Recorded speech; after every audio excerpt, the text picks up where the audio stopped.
Perang Yarmuk dimulai pada tahun ke-13 Hijriah atau pada masa kekhalifahan Abu Bakar Asy-Shiddiq.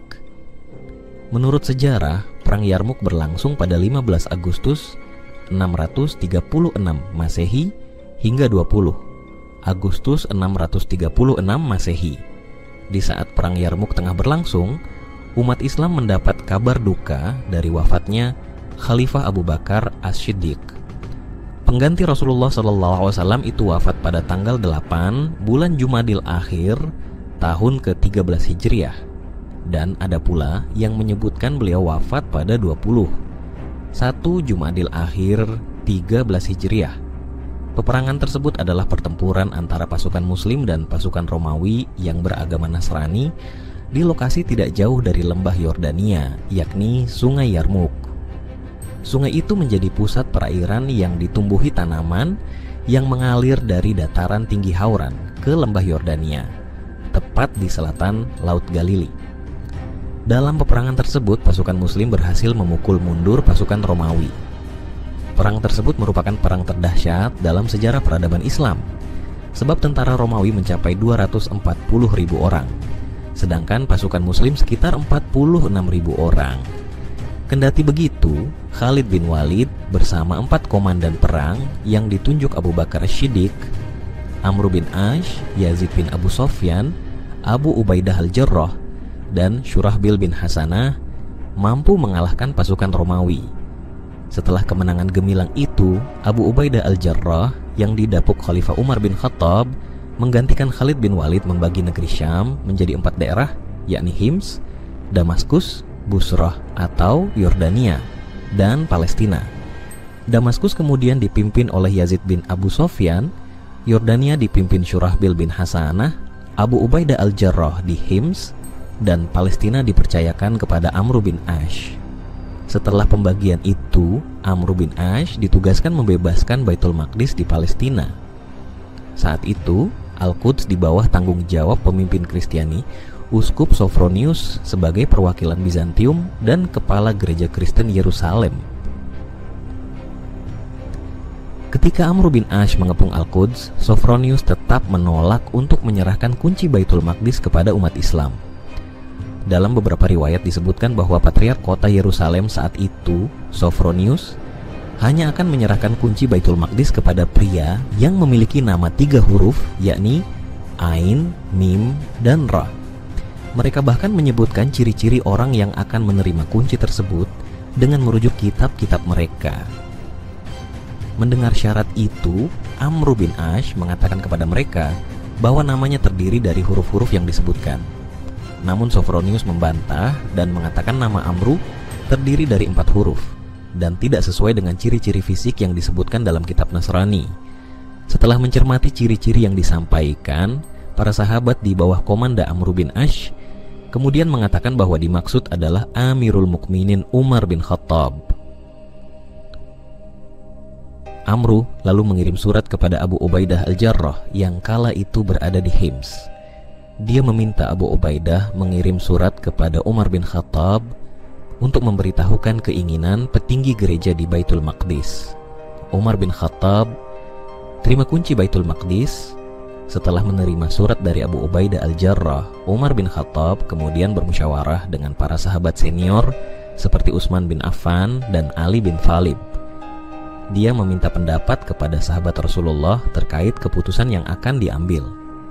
Saat memberikan pendapat, Utsman bin Affan mengusulkan agar Umar tidak berangkat ke Al-Quds untuk menerima kunci Baitul Maqdis agar menjadi penghinaan kepada orang-orang Romawi.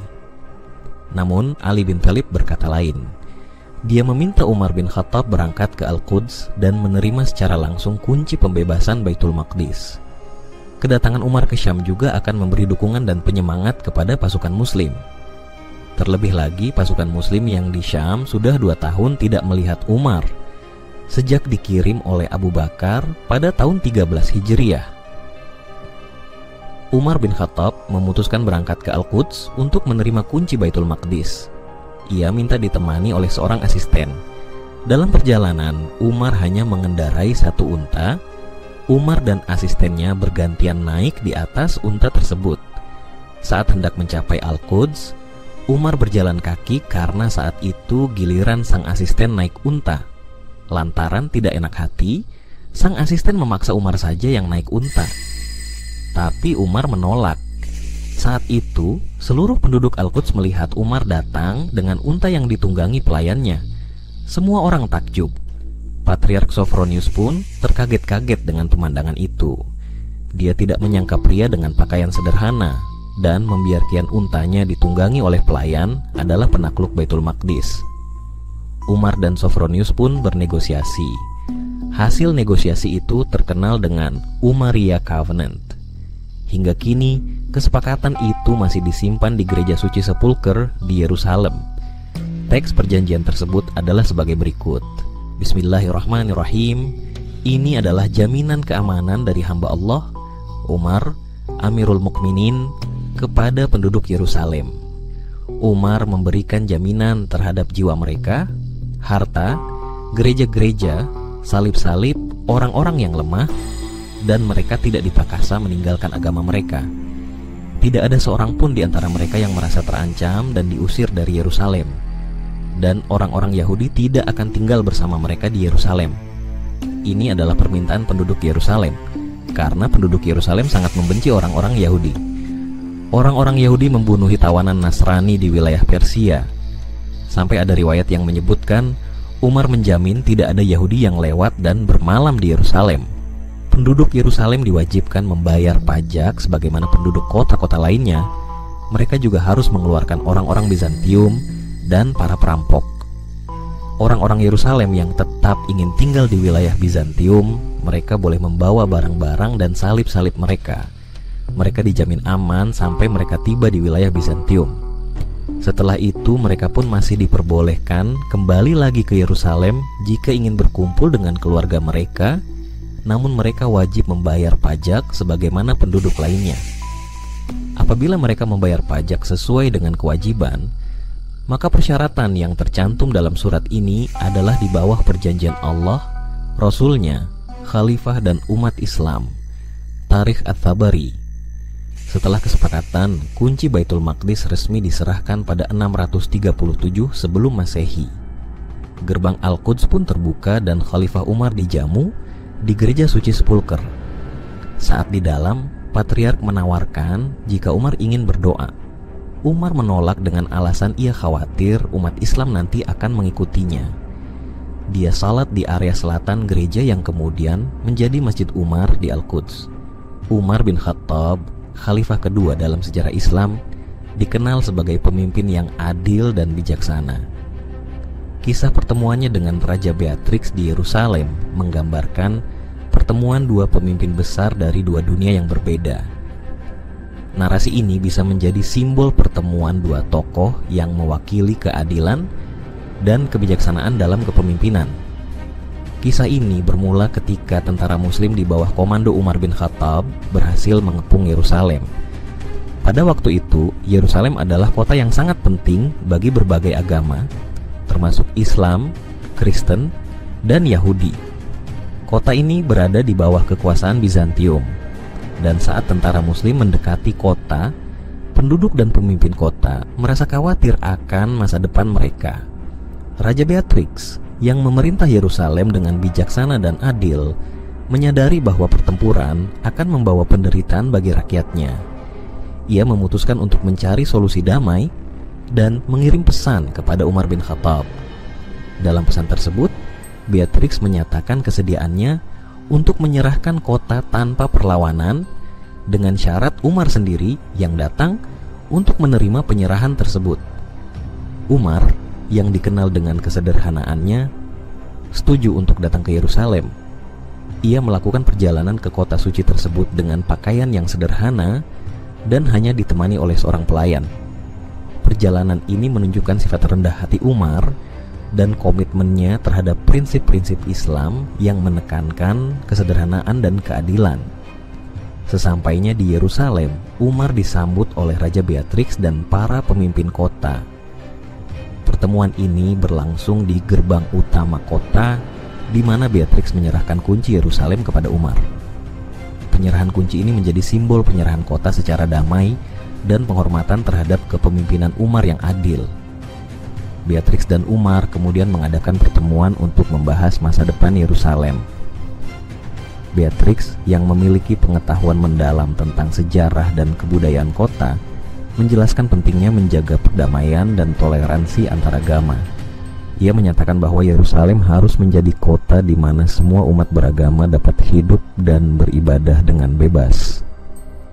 Umar sependapat dengan Beatrix dan menjamin bahwa semua penduduk Yerusalem, terlepas dari agama mereka, akan dihormati dan dilindungi. Ia mengeluarkan sebuah perjanjian yang dikenal sebagai Piagam Umar yang menjamin hak-hak penduduk Kristen dan Yahudi di Yerusalem. Piagam ini menegaskan bahwa tidak ada tempat ibadah yang akan dirusak atau diambil alih, dan penduduk dapat menjalankan ibadah mereka tanpa gangguan. Selama kunjungannya di Yerusalem, Umar mengunjungi tempat-tempat suci, termasuk Masjid Al-Aqsa dan Kubah Batu, Dome of the Rock. Beatrix menemaninya dalam kunjungan ini, menunjukkan penghormatan dan dukungan terhadap komitmen Umar untuk menjaga tempat-tempat suci. Keduanya berdiskusi tentang cara-cara terbaik untuk melestarikan warisan budaya dan agama di Yerusalem. Umar dan Beatrix juga membahas rencana pembangunan infrastruktur untuk meningkatkan kesejahteraan penduduk Yerusalem. Mereka sepakat untuk membangun jembatan, jalan, dan pasar yang dapat memudahkan perdagangan dan meningkatkan ekonomi lokal. Selain itu, mereka mendirikan rumah sakit dan sekolah untuk memastikan bahwa rakyat Yerusalem mendapatkan layanan kesehatan dan pendidikan yang baik. Kemitraan antara Umar dan Beatrix tidak hanya membawa perdamaian dan stabilitas bagi Yerusalem, tetapi juga memperkuat hubungan antara komunitas Muslim dan Kristen. Kedua pemimpin ini menunjukkan bahwa dengan kerjasama dan saling menghormati, mereka dapat menciptakan lingkungan yang kondusif bagi pertumbuhan dan kemakmuran. Selama masa pemerintahan mereka, Yerusalem menjadi contoh kota yang damai dan makmur, di mana semua umat beragama hidup berdampingan dengan harmonis. Kepemimpinan Umar dan Beatrix yang adil dan bijaksana menjadi inspirasi bagi banyak orang dan menunjukkan bahwa perbedaan agama dan budaya tidak harus menjadi penghalang bagi kerjasama dan perdamaian. Namun, perjalanan tidak selalu mulus. Mereka menghadapi berbagai tantangan dari pihak-pihak yang tidak setuju dengan kebijakan toleransi dan kerjasama mereka. Baik Umar maupun Beatrix harus bekerja keras untuk menjaga perdamaian dan mengatasi konflik yang muncul dari dalam dan luar. Pada suatu hari, sekelompok pemberontak mencoba menggoyahkan pemerintahan mereka dengan menyerang salah satu tempat ibadah di Yerusalem. Umar dan Beatrix segera mengambil tindakan untuk mengatasi situasi tersebut. Mereka mengirim pasukan untuk melindungi tempat-tempat ibadah dan menangkap para pemberontak. Tindakan tegas ini menunjukkan komitmen mereka untuk menjaga kedamaian dan keamanan bagi semua umat beragama di Yerusalem. Selain itu, Umar dan Beatrix juga berusaha untuk mengatasi masalah kemiskinan dan ketidakadilan sosial di Yerusalem. Mereka mengimplementasikan berbagai kebijakan untuk membantu rakyat miskin dan meningkatkan kesejahteraan masyarakat. Beatrix seringkali mengadakan acara amal dan memberikan bantuan kepada mereka yang membutuhkan. Sementara Umar memastikan bahwa zakat dan sedekah dikelola dengan baik untuk membantu mereka yang kurang mampu.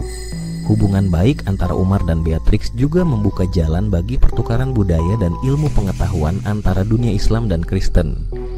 Mereka mengundang para cendekiawan, seniman, dan ilmuwan dari berbagai belahan dunia untuk datang ke Yerusalem dan berbagi pengetahuan serta keterampilan mereka.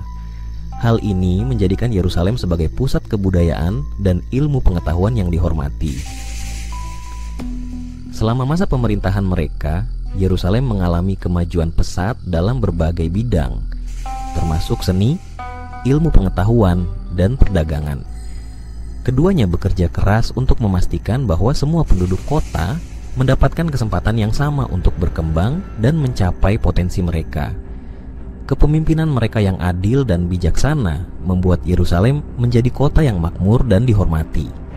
Namun, meskipun banyak keberhasilan yang dicapai, Umar dan Beatrix juga menghadapi tantangan pribadi. Umar kehilangan beberapa sahabat dekat dalam pertempuran, sementara Beatrix menghadapi pengkhianatan dari beberapa bangsawan yang tidak puas dengan kebijakannya. Meskipun demikian, mereka tetap teguh dan terus bekerja untuk kebaikan rakyat mereka. Pada akhir masa pemerintahannya, Umar memutuskan untuk kembali ke Madinah dan menyerahkan pemerintahan Yerusalem sepenuhnya kepada Beatrix.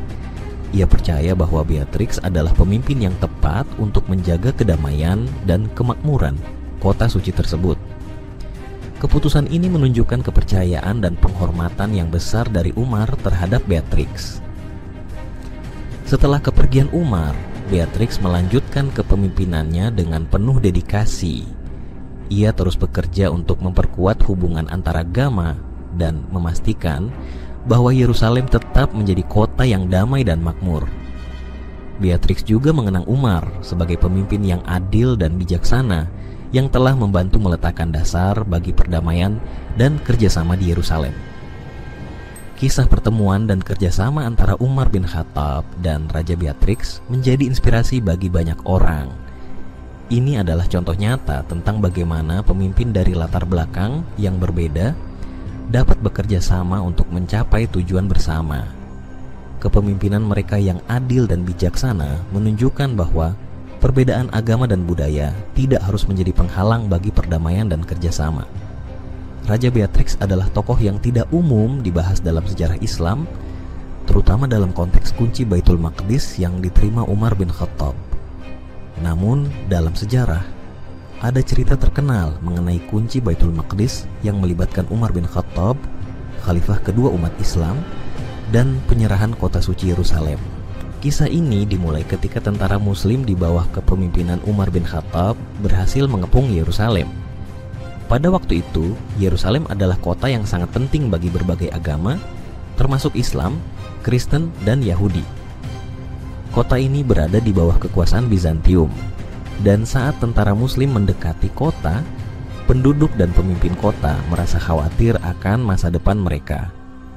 Ketika pasukan Muslim berhasil menguasai sebagian besar wilayah sekitar Yerusalem, Patriark Sophronius, pemimpin gereja Kristen di kota tersebut, mengirim pesan kepada Umar bin Khattab. Dalam pesan tersebut, ia menyatakan kesediaannya untuk menyerahkan kota tanpa perlawanan, asalkan Umar sendiri yang datang untuk menerima penyerahan itu. Sophronius percaya bahwa Umar adalah pemimpin yang adil dan bijaksana, sehingga ia berharap bahwa penyerahan kota akan dilakukan dengan cara yang damai. Umar bin Khattab setuju untuk datang ke Yerusalem dan menerima penyerahan kota secara langsung. Umar, yang dikenal dengan kesederhanaannya, melakukan perjalanan ke Yerusalem dengan pakaian yang sederhana dan hanya ditemani oleh seorang pelayan. Perjalanan ini menunjukkan sifat rendah hati Umar dan komitmennya terhadap prinsip-prinsip Islam yang menekankan kesederhanaan dan keadilan. Sesampainya di Yerusalem, Umar disambut oleh Patriark Sophronius dan penduduk kota. Mereka mengagumi kesederhanaan dan kebijaksanaan Umar. Patriark Sophronius menyerahkan kunci Baitul Maqdis kepada Umar sebagai simbol penyerahan kota. Penyerahan ini menandakan berakhirnya kekuasaan Bizantium atas Yerusalem dan dimulainya era baru di bawah pemerintahan Muslim. Umar menerima kunci Baitul Maqdis dengan penuh rasa syukur dan tanggung jawab. Ia kemudian mengunjungi tempat-tempat suci di Yerusalem, termasuk Masjid Al-Aqsa dan Kubah Batu, Dome of the Rock. Umar sangat menghormati tempat-tempat suci ini dan memerintahkan agar semua tempat ibadah dihormati dan dilindungi. Ia juga memastikan bahwa penduduk Kristen dan Yahudi di kota tersebut dapat menjalankan ibadah mereka dengan bebas tanpa gangguan. Salah satu tindakan paling terkenal yang dilakukan Umar di Yerusalem adalah menolak untuk berdoa di gereja Makam Kudus. Meskipun Sophronius mengundangnya untuk berdoa di gereja tersebut, Umar menolak dengan sopan. Ia khawatir bahwa jika ia berdoa di gereja tersebut, umat Muslim di masa depan mungkin akan mengubah gereja itu menjadi masjid. Umar kemudian berdoa di luar gereja, dan tempat tersebut sekarang dikenal sebagai Masjid Umar. Kebijakan dan tindakan Umar di Yerusalem mencerminkan prinsip-prinsip keadilan, toleransi, dan kebijaksanaan yang dipegangnya. Ia memastikan bahwa semua penduduk kota, terlepas dari agama mereka, merasa aman dan dihormati di bawah pemerintahan Muslim. Penyerahan damai Yerusalem di bawah Umar bin Khattab menjadi contoh penting dalam sejarah tentang bagaimana penaklukan dapat dilakukan dengan cara yang damai dan adil. Penyerahan kunci Baitul Maqdis kepada Umar bin Khattab memiliki makna simbolis yang mendalam.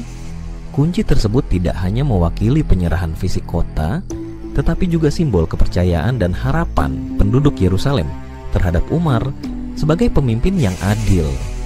Tindakan Umar yang menerima kunci dengan penuh rasa tanggung jawab menunjukkan komitmennya untuk menjaga dan melindungi kota suci ini. Kisah ini juga mengajarkan tentang pentingnya toleransi dan penghormatan antaragama. Umar bin Khattab menunjukkan bahwa seorang pemimpin Muslim dapat memimpin dengan adil dan bijaksana sambil tetap menghormati kepercayaan dan tempat-tempat suci agama lain. Tindakan dan kebijaksanaan Umar di Yerusalem menjadi contoh penting bagi generasi berikutnya tentang bagaimana hidup berdampingan dengan damai dalam masyarakat yang beragam. Kisah penyerahan kunci Baitul Maqdis kepada Umar bin Khattab menjadi bagian penting dari sejarah Islam dan menginspirasi banyak orang. Ini adalah contoh nyata tentang bagaimana kekuatan dan kekuasaan dapat digunakan untuk mencapai tujuan-tujuan yang baik dan adil. Umar bin Khattab dengan kepemimpinannya yang bijaksana menunjukkan bahwa seorang pemimpin dapat membawa perdamaian dan keadilan bagi semua orang, terlepas dari latar belakang agama mereka. Dalam konteks modern, kisah ini mengingatkan kita tentang pentingnya toleransi, keadilan, dan penghormatan antaragama. Di dunia yang semakin terpolarisasi, tindakan dan kebijakan Umar bin Khattab di Yerusalem menjadi contoh penting tentang bagaimana kita dapat hidup berdampingan dengan damai dan harmonis. Prinsip-prinsip yang dipegang Umar tetap relevan dan penting dalam upaya kita untuk membangun masyarakat yang inklusif dan berkeadilan. Sebagai penutup, kisah kunci Baitul Maqdis yang diterima Umar bin Khattab mengajarkan kita banyak pelajaran berharga. Ini adalah kisah tentang keadilan, toleransi, dan kebijaksanaan yang tetap relevan hingga hari ini. Umar bin Khattab dengan kepemimpinannya yang adil dan bijaksana memberikan contoh penting tentang bagaimana seorang pemimpin harus bertindak demi kebaikan semua orang. Kisah ini menjadi warisan penting dalam sejarah Islam dan menginspirasi generasi-generasi berikutnya untuk terus memperjuangkan keadilan dan perdamaian.